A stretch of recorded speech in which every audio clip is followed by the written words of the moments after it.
hoje é dia 10 de fevereiro e a gente, então, inicia a aula de conteúdo e metodologia de ensino da língua portuguesa com a primeira apresentação de slide, que é da aula 1, e a gente vai falar, então, sobre linguagem, língua, linguística e gramática, tá bom?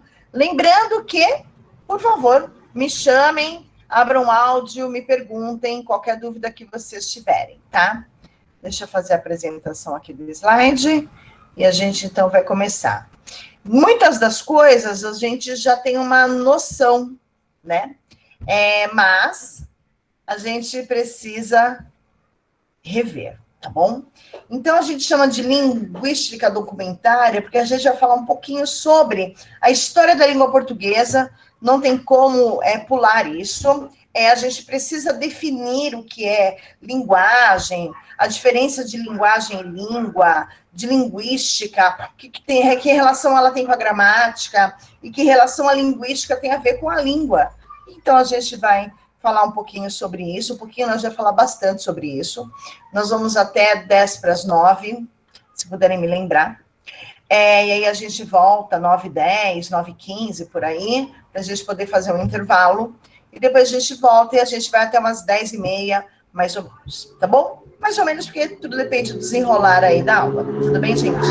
Vocês estão me ouvindo direitinho?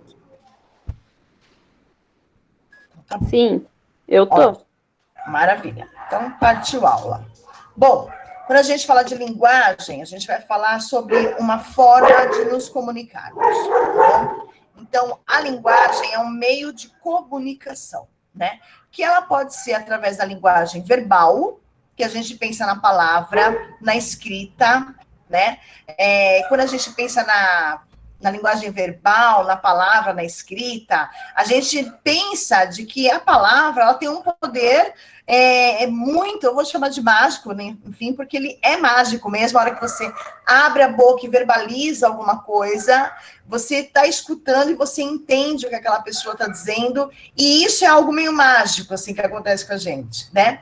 E ela tem, essa palavra que eu vou pronunciar, ela tem um poder, né? Eu posso elogiar alguém, eu posso enaltecer alguém, mas eu também posso depreciar essa pessoa, colocá-la lá embaixo, ou simplesmente dar um aviso, um recado, né? Enfim, a palavra ela tem poder, e ela tem um poder mágico, né? A linguagem verbal, ela permite que nós nomeamos as coisas, criamos palavras, transformamos, né? Principalmente o universo real, para criarmos até um universo irreal, que é o imaginário, vamos pensar assim, né? A hora que a gente transforma, que a gente cria, né? É claro que com a linguagem verbal, que é aquela mais utilizada, principalmente quando a gente fala da linguagem oral, que é uma outra linguagem, né? Uma outra forma de nos comunicarmos, pensando em linguagem como um meio de transporte para a língua que a gente fala, né? Imagina a língua pegando um ônibus, é um meio de transporte, a língua pega um táxi, um Uber, né? Um metrô. Olha quantos meios de transporte que existem, né? Para a gente levar a nossa língua, a nossa palavra, né? Para ela concretizar, né? Então, a linguagem verbal, ela é uma troca de experiência, ela faz com que a gente descreva as ideias que nós tenhamos, né? Então, quando a gente tem ideias ou experiência, a gente troca, a gente fala. E a hora que a gente fala, alguém escuta. E essa pessoa que escuta, ela pode trocar a mesma coisa. Vamos pensar em sala de aula, ou sala dos professores, melhor ainda, quando a gente tem trocas de experiências pedagógicas com os professores que nos enriquece de alguma forma, né? A gente pode não usar toda aquela experiência que o professor passou ali para a gente, descreveu para a gente, mas uma parte dela, o início, o meio ou o fim, ou a forma como ele lidou com aquilo, não deixa de ser troca de experiência. Ou mesmo a troca de experiência de vida, né? Não necessariamente profissional, pode ser pessoal, né? Pode ser emocional, pode ser financeira também, não deixa de ser uma troca de experiência. Descrição de ideias, então tudo que a gente tem em pensamento, né? Que é a matéria do pensamento, é a linguagem, né? E o veículo de comunicação social, Porque em sociedade a gente se comunica através do verbo, através da palavra. Quando eu falar que verbo, eu não estou falando de verbo de conjugação verbal. Eu estou falando de qualquer palavra, tá bom? Ela é um verbo, tá? Então, como um meio de comunicação social. Vamos pensar em Islã. Eu não sei se vocês conhecem o Islã. Já ouviram falar?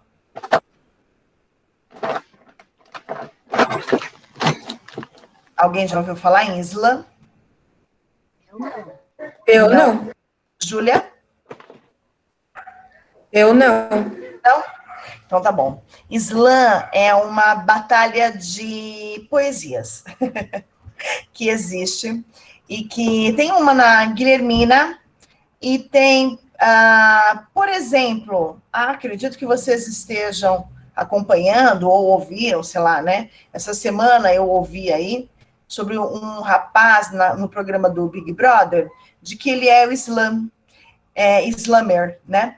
Ele é um cara que compõe poesias e ele recita nesse debate, nessa briga intelectual que existe dentro das comunidades, né? E eles se encontram, marcam pela internet, no Facebook, e aí então cada um vai lá se impor de forma poética sobre as suas ideias, seu pensamento, suas experiências, né? Levantar uma bandeira, fazer engajamento aí político, social, enfim, sobre o antirracismo, sobre homofobia, enfim, não somente sobre isso, né? Mas também sobre o amor, que seja. Então, o Islã é um veículo de comunicação também social, onde as pessoas se impõem dentro da sociedade. E elas precisam da sociedade para poder, então, falar sobre. Tem vídeos incríveis na internet.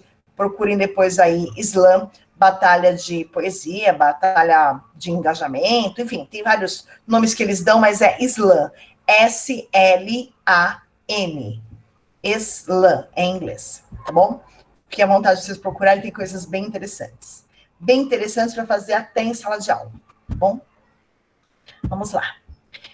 Realidade material da linguagem. Então, a gente tem o que é, na linguagem, nesse meio de comunicação, né? Esse veículo que a gente precisa para, então, levar o meu pensamento, as minhas ideias, minha experiência, né, de comunicação social, né, para me socializar, por exemplo, eu preciso dessa linguagem, né? Então, eu preciso, antes de tudo, pensando sobre a palavra, pensando sobre a linguagem em si, a gente tem a organização de sons, a gente tem uma seleção de palavras que compõem uma frase, ou várias frases, não é isso? Então, quando a gente conversa com alguém, é tão automático que a gente nem percebe. Mas assim, eu estou emitindo som, e esse som sai palavras, e essas palavras compõem frases. Certo? E é isso, né? Mesmo que você diga, sim, professora, falou inconscientemente, porque a gente nasce falando, ou pelo menos, né, a gente aprende rapidamente a falar, né? E aí, então, a gente já sabe que isso é muito natural, né? Falar, tá? É claro que a gente expressa ideias, propósitos e emoções, né? Então, a gente materializa aí a língua, né, através disso. E é orientado pela visão de mundo, pelas imposições da realidade social, histórica e cultural de quem fala, né? Então, eu vou falar em que lugar de fala, que eu acho muito legal pensar em lugar de fala, né? Que a gente está, né? Então, por exemplo, eu estou num lugar de fala como um professor. Vocês vão me perguntar no lugar de fala como aluno. Lugar de fala é de onde você está falando. Sabe quando alguém ligava para gente? E a gente fala, alô? Oi? Quem fala? De onde você está falando? É isso. Da onde você está falando. Mas não apenas o bairro de onde você fala. Mas, assim, em que posição é a sua perante uma definição, perante uma informação, tá bom? Então, é o lugar de fala, certo? E aqui o lugar de fala vai depender da visão de mundo também que essa pessoa tem, né? Qual é a realidade dela? né? Vamos pensar de norte a sul, leste a oeste, podemos pensar lindamente aí inúmeras situações, né? Qual é a realidade social dessa pessoa que está falando? Qual é a realidade histórica dessa pessoa que fala? E aí, então, tudo a gente percebe, é engraçado a gente perceber assim, nossa, aquela pessoa fala tão bem, né? É estudada, né? Nossa, aquela pessoa, não entendi muito o que ela falou, né? Eu acho que ela se perdeu nas palavras, né? Então, falta vocabulário, falta estudo, falta ler, né? Falta leitura, e isso tudo faz parte de uma realidade social, histórica e cultural, certo? Tudo bem, gente? Estão entendendo o que eu estou falando? Que a gente vem com uma vontade de dar aula, gente, vocês nem imaginam. Estão entendendo, amores? Falem comigo. Sim, sim. Sim. Tá bom, tem que responder, gente. Eu não consigo visualizar vocês. Ah, é verdade. Eu estou aqui, ó, com o dedão. Ah, é? Eu não estou vendo. Vocês estão me vendo de fogo, vendo meu slide, mas assim, eu estou vendo só slide. Só slide.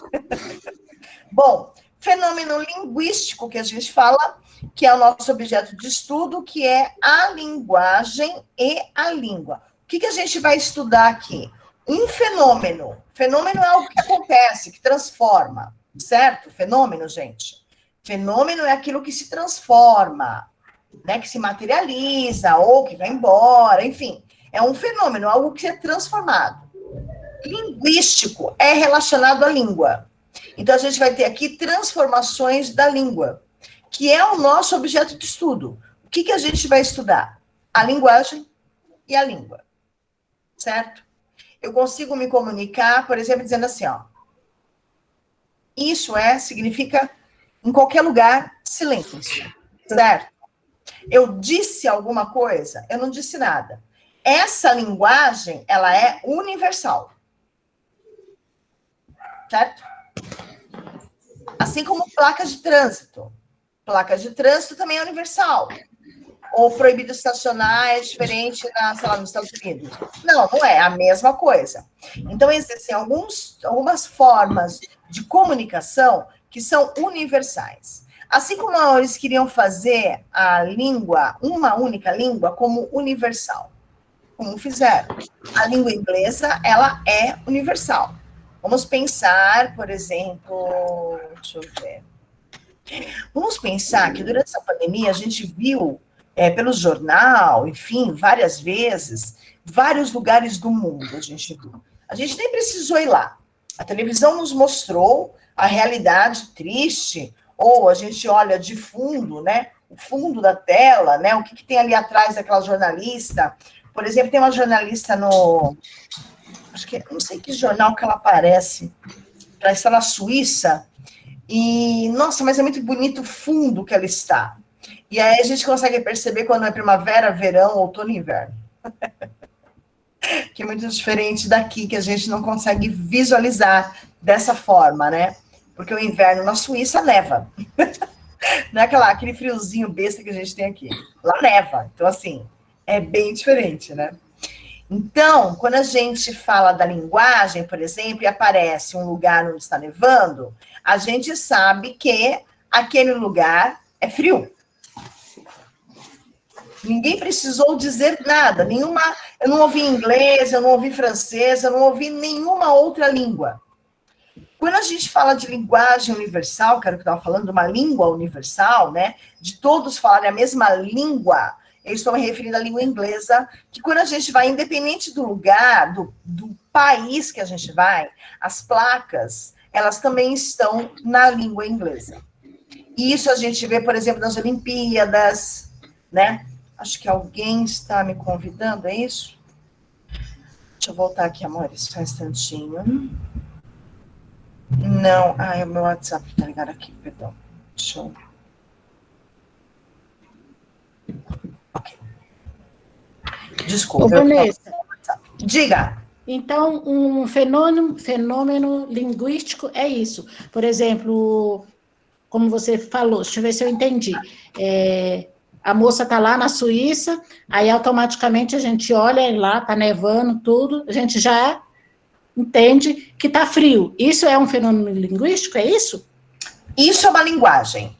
Ah, isso é uma linguagem. Uma linguagem. Eu não entendi o que é fenômeno linguístico. O fenômeno linguístico, ele é a transformação de uma palavra. Tá. Transformação de uma palavra. Oi, Vanessa, eu entrei agora. O que eu entendi que seria, por exemplo, quando eu estou no metrô. Você chegou na estação Arthur Alvim. Aí logo em seguida vem station não sei das quantas, que falam em inglês, que falam em outra língua. Seria isso? Isso é a linguagem oral, que ela está usando a língua que eles querem dizer que é universal. Desde quando que a língua inglesa é universal? Se a gente pensar que língua que a gente aprende no ensino médio, no ensino fundamental, é o inglês. Você vai ter aula no 6º ano, você vai ter aula de História, Geografia, já é uma entrando. História, Geografia, e aí então vem a língua inglesa. É uma outra língua. Por que é a língua inglesa e não o espanhol, e não o francês, e não sei lá o quê? Porque é a língua universal, certo? É língua. Oi, Djailma, tudo bem, amor? A gente já começou, tá bem? Mas você tá bem?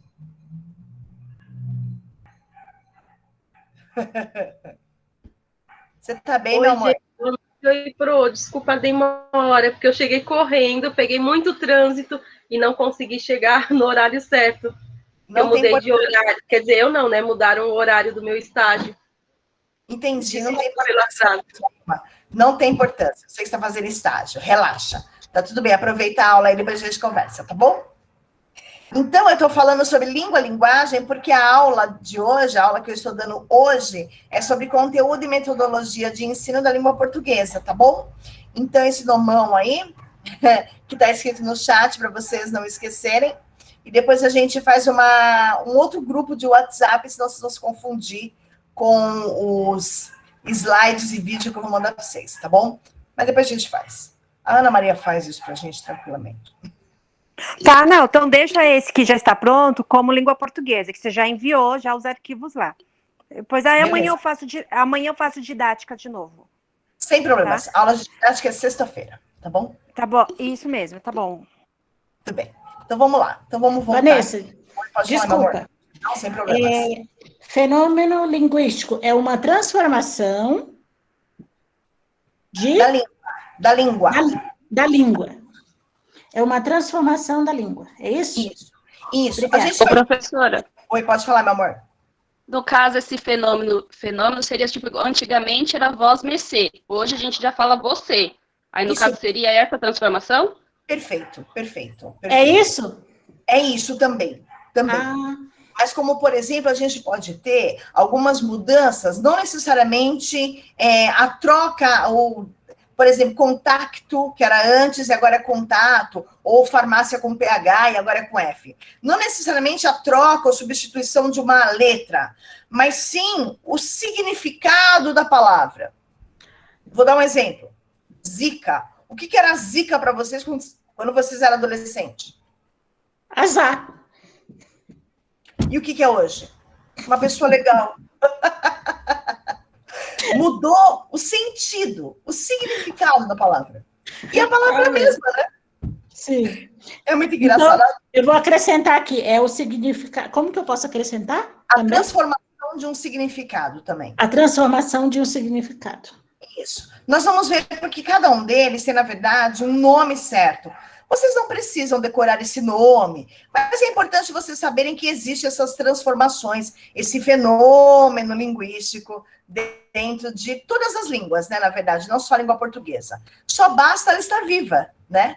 Só houve essa transformação, essa queda de PH por F, por exemplo, a queda dos acentos, por exemplo, nas palavras paroxítonas em ditongo, crescente, por exemplo, a palavra ideia não tem mais acento, né? E por que houve isso? Porque houve um fenômeno linguístico, uma mudança, né?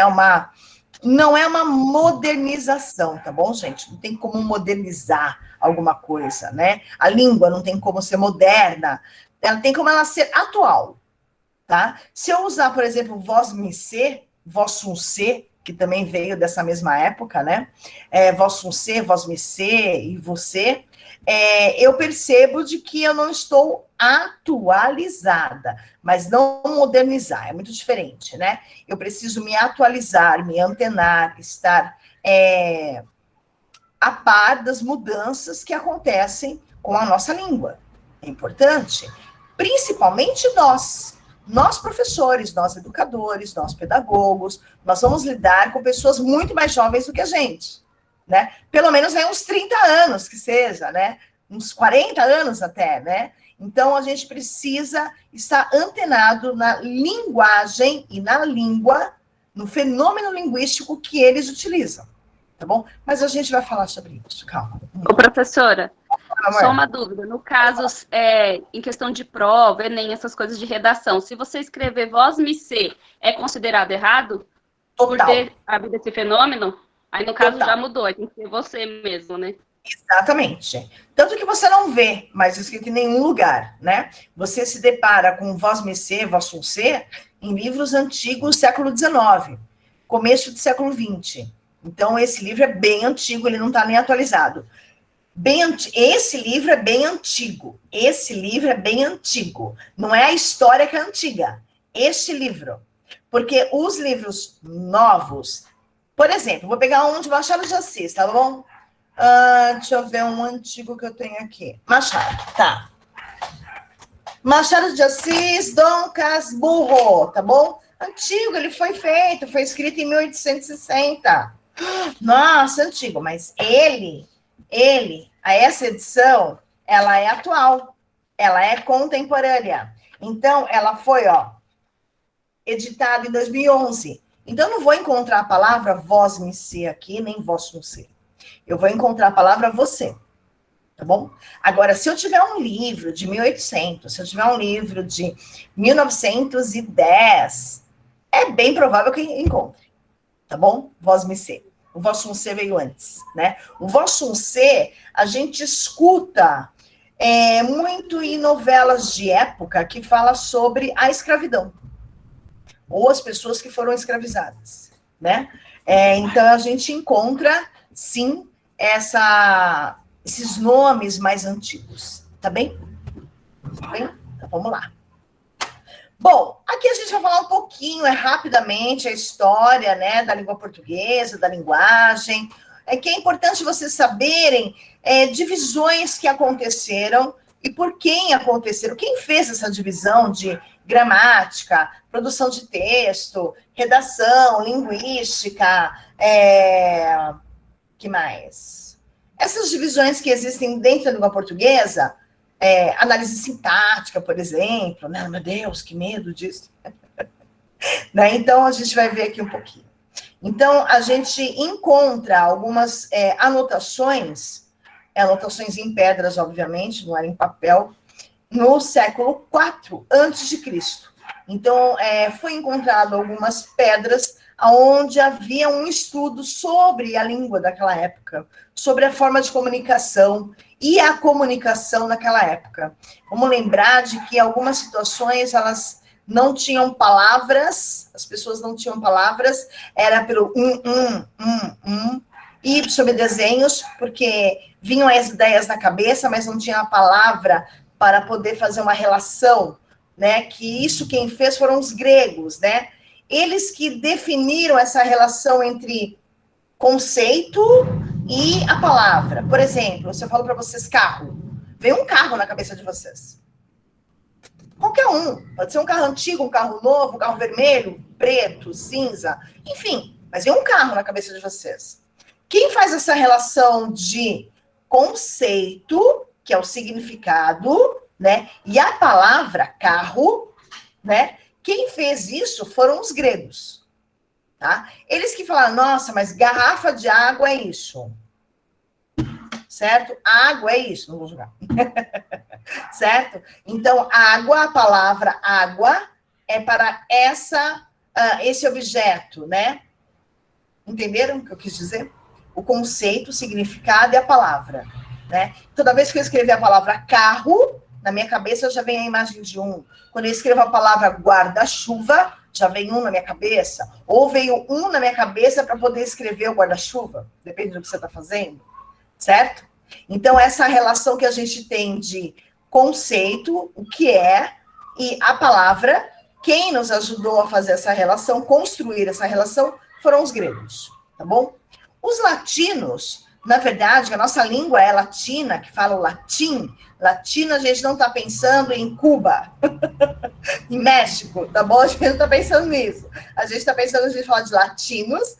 Eu aqui, nessa aula, vou falar sobre o latim, tá? Então, o latim, ele nos ajudou, ele nos iniciou aí o estudo da gramática. Foi ele que falou, olha, a partir de hoje, palavras entre vogais abertas tem que ter 2 S's. Beleza? Podemos discutir. Foram eles que inventaram a gramática, tá bom? Os latinos. O latim. Era usada essa língua antes, beleza? Na Idade Média, a estrutura gramatical das línguas é uma e universal. Quando houve, que a gente pensa em processos, né, em evoluções, em crescimento de população, em divisões de população, em línguas diferentes, mas todo mundo quer se comunicar e quer se entender, certo? Não é verdade? Quando os portugueses vieram para o Brasil, eles tentaram entender o que os índios falavam, assim como os índios também tentaram entender. Eles não usavam a mesma língua, mas eles usavam as mesmas linguagens, que é diferente, né? Para o gesto, por exemplo, não o gesto pensando em aula de Libras, mas aqueles gestos que todo mundo entende, como eu disse para vocês no começo da aula, fiz isso aqui, e isso significa silêncio para todo mundo, né? Me liga, né? Então, claro que em português não falou me liga, índio, né? Mas assim, eles tentaram, de alguma forma, usando alguma linguagem, algum método, né, de linguagem, para entrarem em um acordo, para se conhecerem, para saber o que um quer com o outro. Entenderam, amores? Beleza? Sim, eu entendi. Sim, professora. Maravilha. Partiu. Vamos lá. Aí a gente vai chegando, né? Claro que a gente está falando de uma história, então ela começa lá longe, né? Século IV a.C., até os dias atuais, tá bom? É rápida, é uma breve mesmo história, tá bom? Porque a gente não precisa se alongar a isso, porque a gente não está estudando a história da língua portuguesa, a construção da língua portuguesa. Mas é importante a gente entender um pouquinho. Tá bom? Então, a gente tem aqui, no século XVI, a tradução dos livros sagrados nas línguas. Então, quando a gente tinha, qual é o livro sagrado? A Bíblia. Então, a gente tem a Bíblia passada por várias línguas. Então, a gente tem o inglês, britânico ainda, a gente tem o francês, né? A gente tem o português de Portugal. Então, de que forma que era traduzida? E tinha o latim. De que forma que eram traduzidas? Que eram feitas? Era impressa, digitava, imprimia? Não, a gente está falando de século XVI. A gente está falando de copistas, de pessoas que escreviam à mão, palavra por palavra. Tá bom? Então, a Bíblia, primeira, que foi o primeiro livro, né, do mundo, ele era copiado, manuscrito, tá bom? E aí, então, por isso que demorava tanto, né, ter edições, né? Era muito difícil, era bem provável que tivesse aí 1, 2 para cada país, para poder, então, fazer a leitura do livro sagrado, tá bom? Surge o mais antigo dicionário poliglota, do italiano Ambrosio Calepino. Então, esse dicionário poliglota, poli é mais de 3 línguas, tá bom? Por exemplo, se eu falo mais de 3 línguas, eu sou uma poliglota, tá bom? Então, o primeiro dicionário que apareceu aí foi no século XVI. Claro que a gente está falando de um dicionário onde não tinham as 100 mil palavras que a gente tem hoje. Deixa eu ver. 100 ou 40 mil, acho que são 40 mil.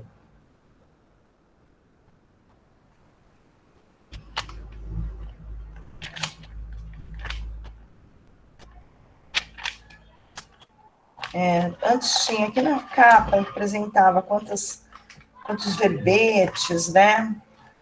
Se eu não me engano, não chega a 100 mil, mas são, com certeza, 40 mil palavras. Aqui, ó. Mais de 30 mil verbetes e locuções. Olha. Tá bom?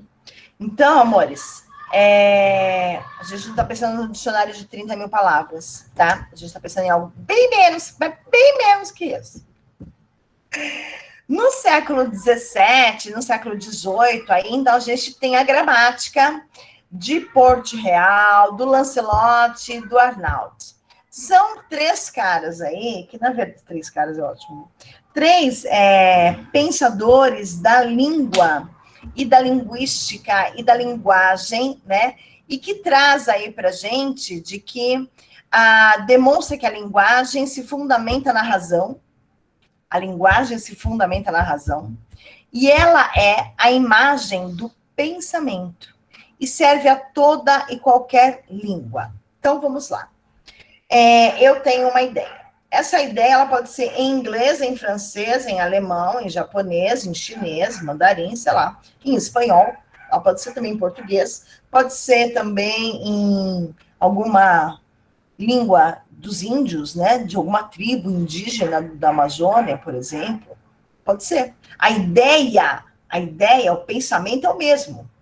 O que vai mudar, na verdade, é a forma como eu vou me comunicar e a língua que eu vou usar, se eu for usar alguma língua, se eu tiver que verbalizar, certo? Oral. Então, eu vou mudar a língua só, mas a ideia em si é a mesma, certo? Então, por isso que ela é a imagem do pensamento e serve para toda e qualquer língua. Porque quando eu tenho uma ideia, essa ideia ela pode ser em qualquer língua, aquela que eu souber dizer, falar, tá bom? Vamos lá. Aqui, ó. O conhecimento de um número maior de línguas provoca, no século XIX, o interesse pelas línguas vivas, pelo estudo comparativo de falas, que aqui a gente está falando dos falares, né, que é a fala. Então, havia comparações no século XIX, isso foi no meio do século XIX, onde muita gente, onde já tinha um movimento muito grande de pessoas indo de um país para outro. Porque até então você passou aí e fica quietinho, né? Agora, quando se tem movimento de pessoas indo para outros países e conhecendo outras línguas, né? E isso não só daqui do Brasil para Portugal, Espanha, França, Inglaterra, Alemanha, sei lá, né? Para o mundo, né? Ou assim como o mundo também vindo para cá. Então, tinham pessoas que pensavam e faziam comparações sobre essas falas. Por exemplo, se vocês pegarem as línguas que são de origem do latim, que são de origens latinas, elas são muito próximas. Próximas, eu não estou falando iguais, tá bom? Elas são próximas. Mas é claro que se você assistir a um filme em francês, por exemplo, uma palavra ou outra, você vai falar, nossa, acho que eu conheço essa palavra. Será que eu falo francês? Não. É que a língua que você fala vem do latim, da mesma forma que o francês também veio do latim. Então, é bem provável que algumas palavras sejam iguais ou parecidas, tá bom? E isso acontece mesmo, tá? Por isso que, às vezes, é fácil entender o castelhano, né, o espanhol, tá bom? O português de Portugal também a gente entende um pouco mais, né? Porque, afinal de contas, a nossa língua também é língua portuguesa, mas é do Brasil. Né? Mas ela veio da língua portuguesa de Portugal. Então, a gente entende muito mais, né, do que o francês, do que o espanhol. Mas se a gente pensar nessas 3, português de Portugal, espanhol e depois o francês. Ah, sim, parla italiano, né? E vamos de italiano também. O italiano fica na mesma linha do francês, porque tem algumas palavras que a gente entende e tem outras que não. Por exemplo, vocês vão ao mercado e vão comprar molho de tomate. Aí vocês veem aquela marca antiga, conhecida como Qual é a marca de tomate? Pomarola? Pomodoro. Pomodoro. Pomodoro. Pomodoro significa tomate em italiano. Tem tudo a ver, né? E aí, então, a gente fala, nossa, que interessante, pomodoro. Então, eu sempre falei uma palavra em italiano, pelo menos, na vida, e é essa mesmo, pomodoro. É tomate em italiano. Então, às vezes, a gente consegue fazer analogias, assim, parando para pensar sobre a língua, tá? Principalmente sobre a fala. Bom, surgem métodos históricos que possibilitam as gramáticas comparadas e da linguística histórica, que é a chamada da diacronia. Quando a gente fala da diacronia ou diacrônica, tem pessoas que falam tanto uma como outra, é a mesma, tá bom? Diacrônia ou diacronia, tanto faz, tá? Quando a gente fala da diacronia, a gente vai falar sobre a língua da forma histórica, que nem a gente estava falando agora, do vós sum ser, vós me ser, você, né? Que é uma questão histórica, né? São essas mutações, transformações, fenômenos linguísticos que a gente vai encontrar durante aí o estudo da língua portuguesa, ou de outra língua também, aqui a gente está falando da língua portuguesa, que é a nossa, tá bom? A língua, ela é dinâmica, ou seja, as línguas se transformam com o tempo, independente da vontade de nós. Eu não quero que transforme. Quem é você para não querer transformar? Né? O seu vizinho quer. E pronto. E já era. E já transformou. Não é isso? Aonde a gente vê as maiores transformações das línguas, antes a gente chamava de as línguas de becos. Por que as línguas de becos? Porque eram onde as pessoas não conseguiam se expressar de forma, entre aspas, correta. Eu vou pensar em correta como normativa, como aquela língua de dicionário, que eu não vou encontrar no dicionário, mas aquelas palavras em que somente eles usavam e conseguiam se entender. E isso a gente encontra hoje, não necessariamente nos becos, mas a gente encontra em regiões, em casas, por exemplo, né? E quando a gente tem alguém que é do norte, do nordeste, por exemplo, do sul, quando a gente encontra pessoas que são analfabetas e que têm uma pobreza vocabular muito grande por falta de cultura, por falta de leitura, por falta de escolaridade, né? Então, essa pessoa não consegue se expressar de forma muito clara e objetiva, utilizando as palavras devidas, adequadas. Então, as pessoas acabam se perdendo nelas e compõem palavras, transformam palavras, ou aglutinam palavras. Aglutinar é juntar. E provocam aí uma explosão de neologismos. Neologismo. Neo significa novo. Logismo significa palavra, tá bom? E é isso que acontece, esses neologismos que acontecem quando a língua é viva, porque ela é dinâmica e não tem como ela ser mutável, ela se transformar e ter aí novamente a transformação linguística que a gente está falando. Entender, amores? Deixa eu ver se tem um gatinho aqui. Tudo bem, amores? Estão entendendo? Eu falei muita coisa, preciso voltar. Preciso rever alguma coisa, explicar novamente outra. Fala aí. Tudo bem, por mim tudo bem. Beleza? Por mim tudo bem também. Tá bom, vamos relembrar de que como está sendo gravado, eu vou mandar para vocês depois que eu baixar para o YouTube. Subo para o YouTube e depois eu mando para vocês, tá bom?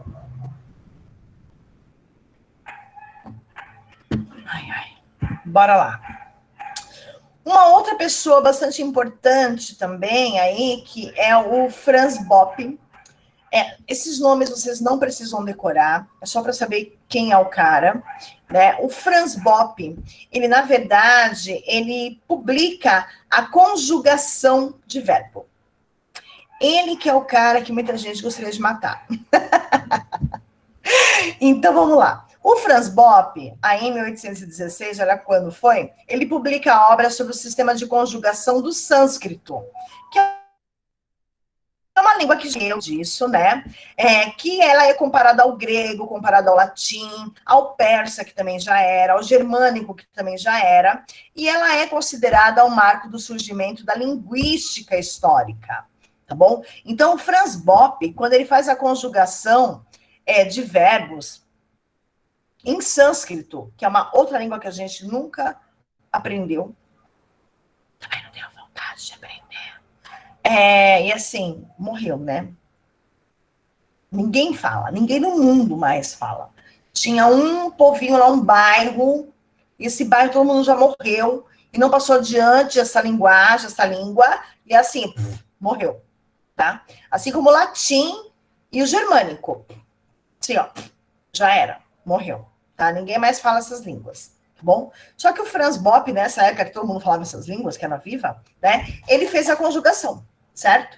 E aí, então, começaram a perceber a relação de parentesco entre essas línguas e as línguas europeias. Então, elas são de uma família indo-europeia, tá bom? Observem que europeia não tem mais acento, tá? Então, só são parentes só.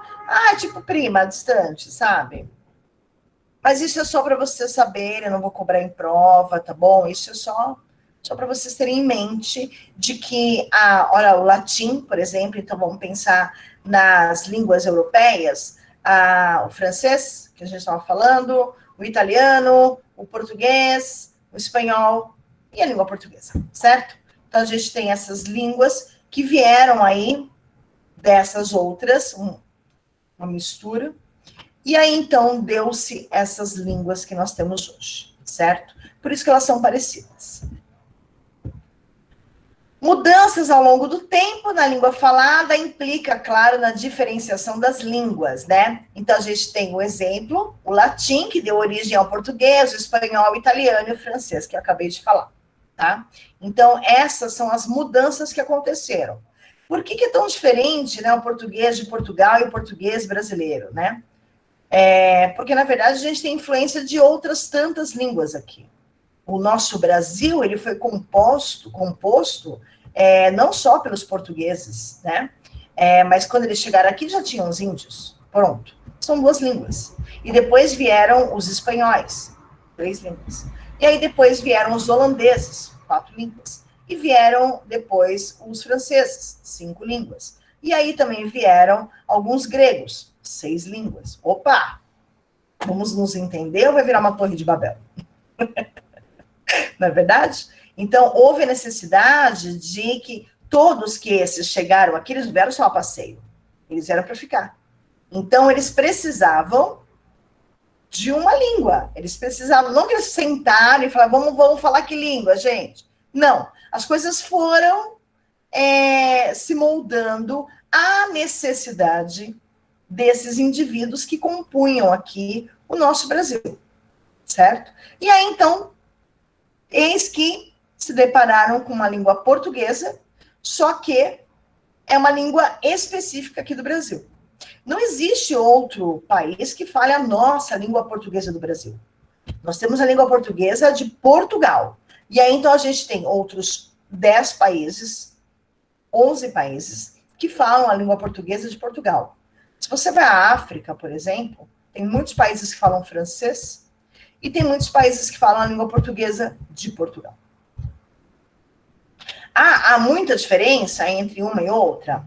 Não, mas há diferenças substanciais. Por exemplo, as diferenças, elas não são na palavra em si, mas no sentido da palavra, no sinônimo, no significado da palavra. Esse é o grande problema. E aí, então, a gente precisa traduzir a língua portuguesa de Portugal para a língua portuguesa do Brasil. Se ela é uma língua só, então eu não deveria fazer a tradução, não é verdade? Certo? Quando eu pego um documento de português de Portugal, eu não entendo todas as palavras. Ou, se tem alguma palavra aí, o significado é diferente daquele que eu conheço. Então, já me dá um outro sentido a frase, que às vezes fica até incoerente, certo? Esse é o grande problema. E aí, então, eu preciso fazer uma tradução. Quando eu faço tradução, eu não faço... Professora, é como se fosse uma frase sem sentido? É como se fosse uma frase sem sentido, isso mesmo. Só que, sabe quando a gente está falando de... Quando a gente pega uma música em inglês, e a gente, então, quer traduzir, quer entender aquela música, e a gente traduz, é mais ou menos isso que a gente tem que fazer com os documentos que vêm de Portugal. Tá? Mais ou menos, por que mais ou menos? Porque nem todas a gente precisa traduzir, mas tem muitas que a gente precisa. Entendeu? Mas é isso mesmo. Fica sem sentido a frase. Não é verdade? Por quê? Porque tem palavras, por exemplo, de que tem outros sentidos aqui e lá tem outros. E aí então fica difícil. Né? Fica bem difícil. Certo? Tudo bem? Tudo bem. Então, tá bom. Tudo. Ótimo. A linguística moderna, ela também se ocupa da expressão crítica e considera como prioridade o estudo da língua falada, como um dos seus principais fundamentos. Então, assim, quando a gente tem a língua falada, que ela é diferente da língua escrita, e hoje em dia a gente tem a língua que a gente fala na internet, que é a linguagem, a língua tecnológica, que não tinha nessa época, da escrita do slide, e nem do estudo, né, da linguística. A gente tem, então, algumas formas de comunicação, e dentro delas a gente utiliza uma língua, né? Claro que a gente precisa melhorar sempre, aperfeiçoar, ou mesmo enriquecer a nossa língua, né? E que seja falada, porque a falada é que a gente mais utiliza. Por exemplo, aqui, eu mais falo do que escrevo. Aliás, escrever eu não escrevo nenhuma, mas eu já escrevi no slide. Só que o que eu leio no slide, o que eu falo é muito mais do que tem no slide, não é isso? Então, assim, a gente fala muito mais do que escreve, né? Muito mais do que lê, né? E a gente precisa, então, enriquecer o nosso vocabulário. Tem palavras, por exemplo, que a gente nunca escreveu. Não é verdade? Por exemplo, quantas vezes você já escreveu a palavra clarabóia? Clarabóia. Quantas vezes já escreveram clarabóia? Nenhuma. Eu nunca escrevi. Nunca ninguém escreveu. Meu Deus. Ai, podia ser carambola, né? Podia ser carambola, ficava melhor, né? Mas também carambola, quantas vezes já escreveram? Poucas vezes. É mais fácil a gente falar, né, professora? Porque quando a gente vai à feira, a gente não manda um bilhetinho, né, pro feirante. Eu quero 2 carambolas. A gente fala, né? Então é mais fácil a gente falar do que a gente escrever. Clarabóia, por exemplo, a gente nunca escreveu, certo? Carambola, pode ser que a gente tenha escrito uma vez nessa vida? Não é verdade? Quantas vezes, Eliane, você escreveu carambola? Oi, professora. Quantas vezes já escreveu carambola? Quantas vezes? Eu acho que quando eu era moleque, hein? Acho que umas 2 vezes, mais ou menos. Geise, umas 2 vezes? Muito bem. Nós fizemos uma síntese? Sim, pode ser. Sobre Caramba, Carambola, o documentário. Tá. Então, semestre passado nós escrevemos. Nossa, então vocês escreveram muitas vezes a palavra carambola. E até a palavra caramba. Verdade. Legal, legal. Tem palavras que a gente mais fala do que escreve mesmo. É normal isso, tá bom? Não significa que vocês não conheçam o vocabulário. Não tem nada a ver, tá bom? É que a gente mais fala do que escreve mesmo. Bom, no início do século XX, aí a gente já está aqui mais próximo, né, da nossa realidade, a gente vai encontrar um cara chamado Ferdinand Saussure. Esse cara é o pai da linguística, tá bom? Então, ele começa a explorar a língua portuguesa de uma forma científica. Ele faz perguntas, assim, tipo, por que a gente escreve maçã? E na hora que a gente escreve maçã, a gente se remete à palavra, àquela imagem da maçã, aquela fruta, maçã, por que não é outra? E quando eu pronuncio a palavra maçã, por que eu faço esse som de s, né? Maçã, parece que é um S. Se eu não soubesse escrever a palavra maçã, eu de repente escreveria maçã, M-A-S-S-A, com N no final. Bem bonito. Maçã é o mesmo som, não é verdade? Então, assim, o Ferdinand Saussure, ele acaba se preocupando com essa parte da linguística, que é, na verdade, o que, pensando em pedagogia, trazendo para a nossa realidade, porque parece que falar a língua portuguesa e os sons, né, a fonética, né, que é o som, fonética é som, toda vez que eu falar fonema é som. Quando a gente fala da fonética, da língua portuguesa, de algumas palavras, a gente vai pensar em oralidade. E isso é super importante para os nossos pequenos alunos, os bebês, as crianças, como elas são sonoras, como existe a oralidade, qual é a primeira palavra que ela...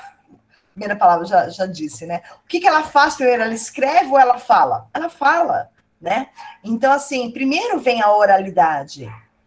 É a mais crua das expressões que existem, né? É a oralidade. Então, ela tenta primeiro né? Não existe uma palavra, né? É uma sílaba que seja, né? É apenas sons, rugidos até. E depois, então, a gente encontra a formação de palavras conforme ela vai ouvindo, né? O pai, mãe ou quem tiver o estímulo para poder fazer isso. Então, a gente fala de linguística, de estudo científico, né? Como se fosse algo tão distante da gente, mas trazendo para a nossa realidade, a gente tem a oralidade. E a oralidade é uma das marcas bastante importantes no desenvolvimento da criança, certo? Vamos lá. Então, o que é a linguagem, né?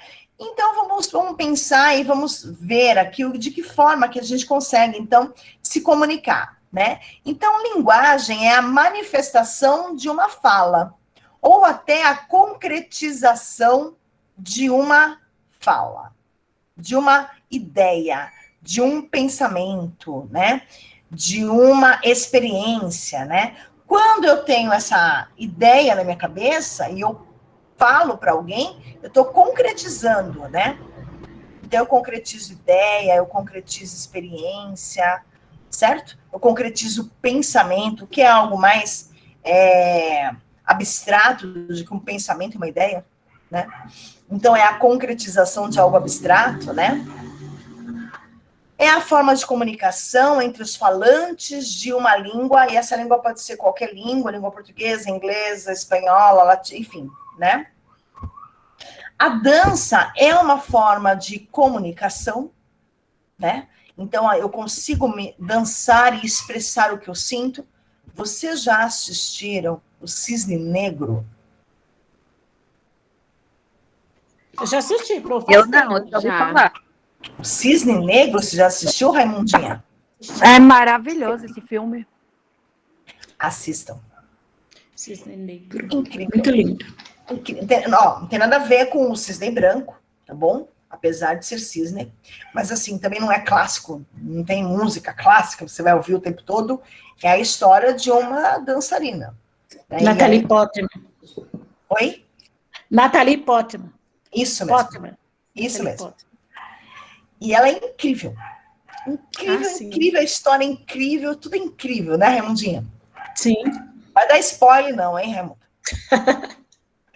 Tá bom? E aí, então, é uma forma de comunicação. E a dança para ela, para esse filme, O Cisne Negro, e essa atriz, enfim, nessa situação, foi uma forma absurda de expressão, tá bom? As placas são formas de comunicação. A música, meu Deus, a música diz o que eu não consigo dizer, por muitas vezes, né?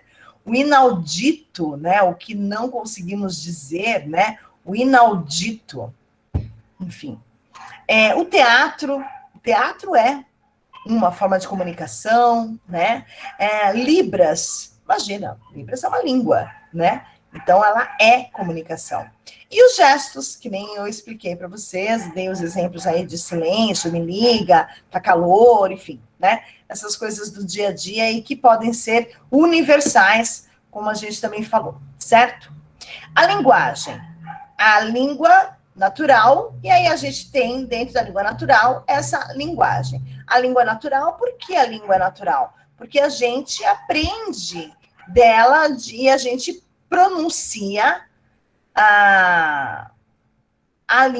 uma língua, quando a gente nasce, né? Desde quando a gente chora, não deixa de ser uma língua, né? Não que tenha diferença entre chorar em inglês e chorar em francês. É choro do mesmo jeito. Mas existe um som, se vocês observarem, a forma como elas choram, o som que emite ao chorar é diferente. Observem por que tem essa diferença. Por causa do palato. O céu da boca é diferente. Observe. Até o chorar é diferente. Está chorando em inglês essa pessoa. Vamos lá. E o que é linguagem para Saussure? Já que a gente vai falar sobre Ferdinand Saussure, existe um livro dele, tá bom, gente? Sobre linguística, que é maravilhoso. Eu tive que aprender sobre ele. E eu confesso que na faculdade eu não entendi. Eu peguei DP dessa disciplina, não entendi, foi no primeiro semestre. Parecia que ele estava falando grego, mas na verdade não era grego, era latim. Ai. E depois, então, quando eu fui fazer a DP, aí que caiu a ficha, que eu entendi o que era essa psiro. Eu falei, só isso? E eu peguei DP só disso. Mas é que eu não tinha maturidade para poder entender também, certo? Então, vamos lá. A linguagem, segundo Saussure, tá bom? Não é a Vanessa que está definindo, não. É Saussure. A linguagem abrange vários domínios. É, ao mesmo tempo, física, fisiológica e psíquica.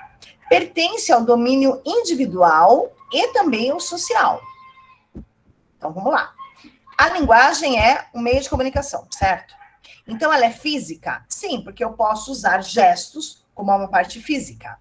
Ela é fisiológica? Sim, se eu bocejo, por exemplo, eu estou com sono. Todo mundo sabe disso, né? Ela é psíquica? Sim, porque a gente vai expressar emoções. Né? Eu consigo, através de um comportamento, apenas observação comportamental, saber se uma pessoa tem algum desequilíbrio emocional ou não. Não é verdade? Né? E é interessante, pensei agora, né? O que é, por exemplo, um laboratório com um rato, né? É quase a mesma coisa de um Big Brother, onde eu tenho algumas pessoas dentro de um laboratório, dentro de uma gaiola, e ali estão os ratinhos. E eu tenho os estímulos, né? E os estímulos fazem com que eles tenham uma reação das ações. E aí, então, a gente tem a punição, ou então a gente tem o condicionamento. Interessantíssimo, né? De esse site agora. Não é verdade, gente? É isso aí. Bom, Saussure separa uma parte do todo, a linguagem e a língua. O objeto unificado e suscetível de classificação. Então, foi o Saussure que, na verdade, ele separou língua e linguagem. Tá bom? Porque antes era vista como uma coisa só, unificada, tá? E aí, então, agora, para Saussure, há essa divisão de língua e linguagem, tá?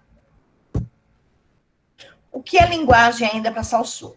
É a parte social da língua. Ela é exterior ao indivíduo, né? E a língua é um sistema de signos, que a gente vai chegar nisso. Então, eu tenho a parte social da língua, que é quando eu externo o que eu sinto, a ideia que eu tive, a experiência que nem foi dito, quando eu, de alguma forma, exteriorizo, faço com que o outro perceba o que eu quero me comunicar. certo? O que a gente pode pensar aqui num exemplo diferente? Por exemplo, o meu carro acabou a bateria e eu vou ter que empurrar. A hora que eu estou empurrando um carro, é sinal de que aquele carro está com algum problema. Eu não preciso falar nada para a pessoa saber de que há um problema no carro. Há um problema mecânico, certo? Bem, que nem sábado. Sábado bateram no meu carro. O carro parado, gente. Estacionado. A mulher levou meu carro. Cara, incrível. E assim, pelo barulho, eu sabia, o barulho é uma linguagem.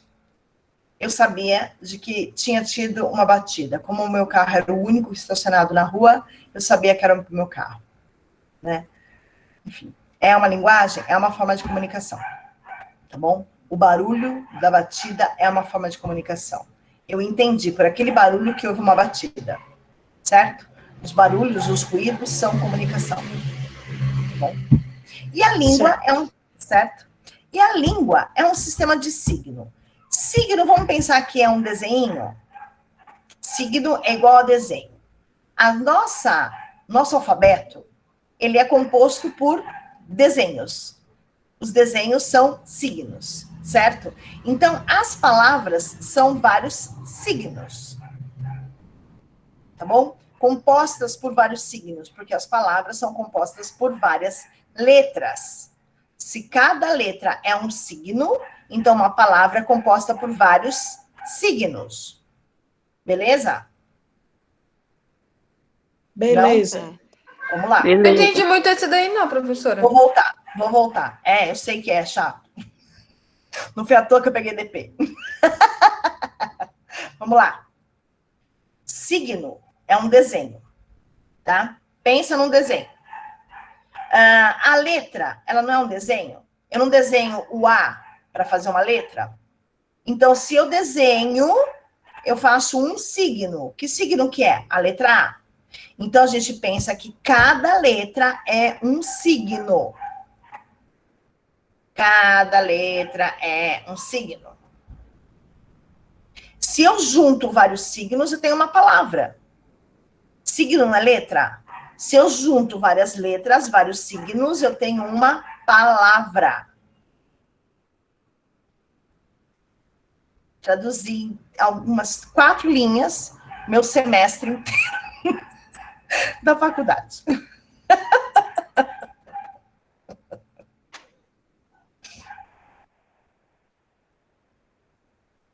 Tudo bem? Entendeu agora? Não. Tá vendo a palavra língua aqui, ó? Tá. Vocês estão vendo meu mouse, meu cursor? Não, isso eu entendi, que cada letra é um desenho. Cada letra é um desenho, ok, porque eu tenho que fazer, que tem uma forma, certo? Sim, só que Saussure, ele não chama de letra, ele chama de signo. Signo, tá. Então, por exemplo, a palavra língua, ela tem esse signo L, esse signo I, esse signo N, esse signo G, esse signo U e esse signo A. Fechou? Nós vamos falar mais sobre ele no decorrer do semestre? Não, graças a Deus. Não? Mas não se preocupe que você não vai deixar de ter seu diploma se você não souber. Não, mas eu tenho que entender o que isso significa, é isso? Eu tenho que entender. Isso tem. Então. Vamos lá, a gente vai falar mais sobre... Porque o Saussure, na verdade, a gente... tem não só um livro, tem vários livros, né? É que um é o mais importante. E ele fala só sobre signo, significado, significância, e que a gente se perde no meio de tudo isso, porque é difícil a gente entender mesmo. Eu super entendo vocês, tá bom, gente? Assim, na boa. Que horas são? Tá, eu vou falar esse slide, e aí então a gente encerra para um intervalo, tá bom? Até gostaria de fazer corrido, mas assim, minhas cordas vocais pedem uma pausa. Tudo bem? Tudo. Bora lá. Então, ainda, ele diz o seguinte, que o conjunto de linguagem e de língua contém ainda um outro elemento que é a fala. Então, por exemplo, tem a língua francesa.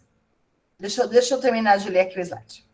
A fala é um ato individual que resulta das combinações feitas pelo sujeito, por quem fala, utilizando o código da língua, expressos pelo mecanismo psicofísico. Calma. Não surtem. Vamos lá. Existe a língua portuguesa. Língua portuguesa, beleza? E aí, então, eu vou comunicar a vocês que a gente vai fazer um intervalo, certo? E eu vou usar um meio de comunicação. Esse meio de comunicação será oral, tá bom? Então, eu vou dizer a vocês, utilizando a fala, a língua portuguesa, e eu vou dizer. Eu disse? Não. Porque eu preciso do quê? Da fala. Então, quando eu vou utilizar a língua portuguesa, amores, estou usando. Vamos fazer intervalo às 21, às 20h50. Tudo bem? Pronto. Utilizei a língua portuguesa, utilizando a fala como meio de comunicação para vocês. Entenderam? Sim, no caso você poderia também ter feito um cartaz escrito, né? Aí seria outro meio de comunicação. Perfeito. Poderia mandar uma mensagem para vocês. Eu estou usando. Isso daí que eu ia falar agora. Oi? Isso é o mecanismo psicofísicos? É isso? Isso mesmo. Ai, Raimundinha, você vai dar aula de língua portuguesa, cara. Oh. Por que é psicofísico? Primeiro porque eu utilizei o meu psicológico, que eu penso, né? Então é cognitivo, é psicológico, e o físico, porque eu utilizei a boca. Eu tive que movimentar, teve que entrar ar, sair ar, né? Porque o som, ele só sai, eu só consigo falar diante de um movimento que existe nas minhas cordas vocais, né? Da minha respiração, do ar que entra, do ar que sai. Que a gente nem pensa sobre isso, mas é isso. É isso. É isso, né? A gente consegue. Se a gente falar muito rápido, por exemplo, a gente se cansa. Ai, nossa, falei tanto agora, né? Falei tão rápido, né? Preciso de um ar, né? Então, isso. Eu preciso fazer esse ar entrar e sair da minha boca constantemente, e isso é muito inconsciente. E isso é muito físico, né? O psicofísico é a forma como eu vou me expressar. Vamos fazer intervalo, pô! Aí, ó, tô brava, né? Amores, vamos fazer intervalo agora. Né? Ó, vamos fazer intervalo, gente? Tô com pressa. Tá vendo as formas como eu utilizo para dizer a mesma coisa, né? Por quê? Porque eu utilizei aqui a minha emoção, o meu psicológico, certo? Então, eu tenho a língua portuguesa, eu tenho a linguagem e eu tenho a língua, certo? Eu tenho a fala. A língua, a linguagem, que é o meio de comunicação, e a hora que eu falo, que eu verbalizo, que vocês me escutam, eu estou utilizando a fala. Deu para entender? Ou não? Sim, eu entendi. Sim. Meu, dar aula para aluno inteligente é outro nível, entendeu, cara? É isso aí. Maravilha. Beleza. Então, pronto. Então, agora eu vou verbalizar, eu vou usar a língua portuguesa para poder fazer uma comunicação, um comunicado. Eu vou me comunicar com vocês dizendo que agora é intervalo. Certo, amores? A gente parou por aqui. E aí, então, a gente vai fazer um intervalinho. A gente volta às 9h15. Beleza? Fechou? Beleza, fechou. Vou olhar para vocês. Chega de olhar para esse slide feio. Então, 9h15 a gente volta, certo? Tá, mas, Vani, não precisa sair daqui não, né? A gente pode permanecer, né? Não, pode. Eu vou fechar. Não, parou de gravar? Ah, deixa eu parar, peraí. Obrigada, que bom que você me lembrou. Interromper a gravação. Tchau, gravação.